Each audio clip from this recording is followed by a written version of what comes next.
school year 2023-2024. Okay, ikaw na bahala kung anong design ang ilagay mo dyan.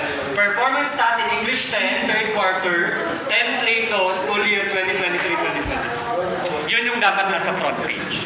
Okay? Tanong. Sir, gagawa pa ba kayo ng Exempted. Uy. Sir, kahit ilang Uy, hindi pronouns. Ay, oo. Sumama naman kayo eh. Madali lang naman to eh. Sama nyo na. Kahit ilang pronouns. Ay, wag kayo! Maganda picture ni Gado! Kahit anong pronouns po. Parang inaabangan ko na yun kay Kazu.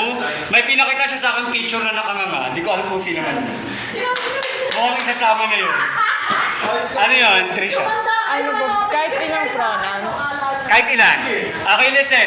Kahit ilang pronouns po and kahit ano, demonstrative, interrogative, relative, lahat ng diniscuss natin na pronouns, you may include. Okay? Huwag lang isang pronoun lang makikita ko, that's too impossible. Wala